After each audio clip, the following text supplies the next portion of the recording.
안녕하세요. 2024학년도 정시전형 안내를 맡은 삼성여자고등학교 강권일입니다. 이 강의 순서로선 이제 5곡지를 준비했습니다. 첫 번째로서는 수능시험 과목 선택부터 시작하기, 두 번째로 전국연합과 모의평가, 수능시험의 차이는 어떤 점이 있는지, 세 번째로는 본인의 수능 성적이 대입에 활용되는 방법, 네 번째로는 내 성적으로 지원할 수 있는 대학, 그 다음 다섯 번째로 추가 모집에 대해서 안내해 드리도록 하겠습니다. 자, 첫 번째 강의로서 수능시험 과목 선택부터 시작하기를 진행해 보도록 하겠습니다. 자, 이건 앞에 여러 강의에서 다 배웠을 내용일 겁니다. 근데 여기서 말씀드리고 싶은 건 정시 모집 요강 확정분은 9월 초에 3학년 9월 초에 올라오게 됩니다. 그런데 수시와 달리 정시 모집 요강은 한 번 더 확인이 필요합니다. 왜 확인이 필요하냐면 바로 수시 2월 인원이 있기 때문입니다. 12월 29일까지 해서 이제 수시 등록 마감이 되면 그 이후에 수시 2월 인원이 발표되게 됩니다. 그렇다면 수시 2월 인원이 발표되고 난 후에 정시 모집 요강에서 이 수시 모집 인원 2월 인원을 포함한 최종 확정분을 발표하게 됩니다. 그래서 12월 말 혹은 1월 초에 최종 확정분을 확인하시는 게 좋습니다. 자, 다음으로는 정시 모집에선 어떻게 이제 복수 지원할 수 있는지 안내해 드리도록 하겠습니다. 정시 전형에서는 총 가나다군 3개의 군에 최대 3개, 각 군마다 하나씩 지원할 수 있습니다. 근데 여기서 주의하실 점은 특수 목적 대학이나 전문대는 이 3개의 전형에 포함되지 않기 때문에 이 3개 외에 더 많은 전형으로 지원할 수 있습니다. 자, 정시 모집 일정에 대해서 간단하게 안내를 드리면 일단 여기서 주목해야 될 점은 바로 여기 있습니다. 저희가 첫 번째 꼭지가 어떤 과목을 선택할 것이냐에 대한 얘기가 나오기 때문에 이제 8월 24일부터 9월 8일까지 수능 원서 접수가 있습니다. 수능 원서 접수 기간에는 원서를 쓰면서 어떤 과목을 선택할지 이제 변동이 되어도 수정할 수 있지만 원서가 접수된 이후에는 변동될 수 없기 때문에 이 전까지의 본인이 어떤 과목을 선택할지에 대해서 확정을 다 마음을 먹고 있어야 됩니다. 그리고 또 한 가지는 바로 정시 원서 접수 기간이 4년제와 전문대가 다르다는 겁니다. 정시 원서 접수 기간에서 특히 4년제에서 조심해야 될 건 뭐냐면 1월 3일부터 6일까지 총 4일간 진행되어지지만 이 중 3일 이상으로 지정되어 있습니다. 그래서 3일 이상으로 지정되어져 있기 때문에 어떤 학교는 3일부터 6일까지 모든 기간에 지원할 수 있지만 어떤 학교는 3일부터 5일까지 이런 식으로 될 수 있기 때문에 학생들이 주의를 요망합니다. 그리고 전문대학의 경우에는 이 원서 기간이 더 길기 때문에 4년제 지원 후에 천천히 더 마음을 가다듬고 생각해 보시면 좋을 것 같습니다.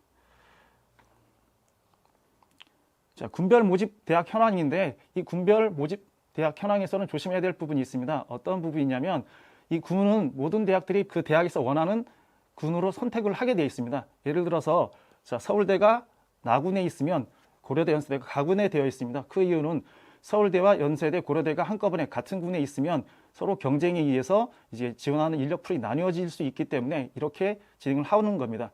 그리고 또 한 가지는 제주대학의 사례처럼 제주대학은 특정 학과는 나군에, 특정 학과는 다군에 선발하는 그런 나다군을 모두 지원할 수 있는 그런 상황이 되고 있습니다. 또한 제주대학교가 나다군에 들어가 있기 때문에 국제대는 당연히 자연스럽게 가군에 형성된 모습을 볼 수 있습니다. 그렇다면 학생과 부모님께서도 이런 지원 시에 어떤 군을 선택해야 유리할지에 대해서 잘 고민해 보시면 좋을 것 같습니다.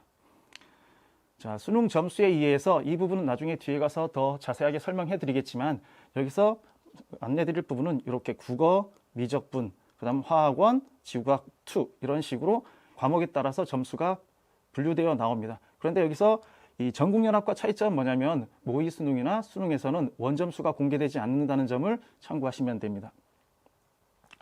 그 다음은 수능 출제 영역 및 선택 과목입니다. 2022년 수능 때부터 해서 통합형 수능이 되어지면서 이제 수능 선택에 있어서 유불리가 아주 강하게 드러나고 있습니다. 특히 유불리가 강하게 드러났던 과목 중 하나가 바로 수학 과목입니다. 수학에서 확통을 선택하느냐, 미적분을 선택하느냐, 기하를 선택하느냐에 따라서 많은 유불리가 발생하게 되는데 이 부분에 대해서는 이제 추후 강의에서 말씀드리도록 하고 그 외에는 국어 과목과 수학 과목이 선택 과목으로 바뀌었다는 그런 차이점 외에는 별다른 큰 특징은 나타나지 않습니다. 그리고 하나 주의해야 될 점 가운데 하나는 뭐냐면 제2외국어입니다. 제2외국어가 그전에는 상대평가에서 점수가 낮아도 높은 등급을 받을 수 있었지만 이제 절대평가가 되어지면서부터는 이제 본인이 진짜로 잘할 수 있는 과목을 선택하고 그 과목을 시험을 통해서 봐야 더 이득이 발생할 수 있을 겁니다. 2023학년도 수능 탐구 과목 응시 인원입니다. 사회탐구에서는 독보적으로 생활과윤리, 사회문화가 많이 선택되어지고 과학탐구에서는 생명과학원과 지구과학원이 많이 선택되어집니다. 그래서 일반적으로 학생들이 선택자가 많은 과목일수록 동등급자의 인원이 많기 때문에 이 선택자가 많은 과목을 선택하는 경향이 강하기도 합니다. 그러나 최근에 이제 개정교육 과정이 되어지면서 학생 과목 선택권이 학교 내에서도 많이 풀어지면서 이제 다른 과목들도 조금씩 그 비율이 증가하는 추세가 되고 있다는 점 유의해 주시면 되겠습니다. 이 부분이 올해 가장 이슈가 될 수 있는 그런 부분이긴 한데 아직 전국연합 시험이 한 번밖에 치러지지 않았기 때문에 자신 있게 이렇다라고 말할 수는 없지만 되게 주의를 요망하는 부분입니다. 서울대 수시 응시 영역 기준 변화입니다. 올해부터 서울대가 수시나 정시에서 모두 과학 2 과목을 무조건 지원해야 원서를 쓸 수 있었는데 이제는 2 과목을 지원하지 않아도 원서를 쓸 수 있는 구조가 되어졌습니다. 그러다 보니 어떤 일이 벌어지고 있냐면 이제 서울대를 지망하지만 의대를 지망하는 학생들이 많기 때문에 2 과목을 보지 않고 1 과목을 2개를 선택해서 보면서 하는 학생들이 늘어날 것으로 예상을 했었습니다. 근데 실제 5월 전국연합에서 이런 일이 벌어졌습니다. 3월 전국연합의 경우에 물리2, 화학2, 생2, 지구과학2가 시험이 이제 1 과목만 실시되어졌었기 때문에 문제가 없었는데 이제 5월 전국연합에서 본격적으로 2 과목이 실시되어지면서 이러한 변화 양상이 아주 크게 나타났습니다. 이게 어떤 집단이 이동한지는 정확히 저희가 데이터를 갖고 있지 않기 때문에 정확히 말씀을 드릴 수는 없겠지만 확실히 볼 수 있는 건 이 부분입니다. 물리2와 화학2에서 평균 점수가 낮아졌습니다. 선택자 수의 변화는 크진 않았는데 이제 평균 점수가 낮아졌다는 점, 그리고 표준 편차가 줄어들었다는 점입니다. 평균 점수가 낮아지고 표준 편차가 줄어들었다는 건 저희가 예상하기로는 최상위권 의대를 지망하는 학생들이 2 과목을 하지 않고 1 과목으로 이동하면서 전반적인 평균 성적이 떨어지고 그리고 표준 편차가 떨어졌다는 건 상위권 학생이 빠지면서 이제 중하위권 학생들이 성적들이 높지 않기 때문에 표준 편차가 작은 것으로 예상될 수 있습니다. 그러나 여기서 계속해서 주의해야 될 점은 뭐냐? 이거는 재학생들만 시험을 본 상태이고 재수생들, N수생들이 들어오게 될 겁니다. 그리고 6월 모평 때가 N수생이 들어오기 때문에 6월 모의평가의 그런 성적 분포를 확인하시고 이 부분에 대해서 선택한 부분에서 고민해 보셔야 될 겁니다. 실제 이게 5월 과학탐구 원점수 및 표준점수 추정치입니다. 서울시 중등진학지도연구회에서 발표된 자료로서 모든 집단의 학생들의 데이터를 갖고 하진 않았지만 실제 이런 일이 벌어졌습니다.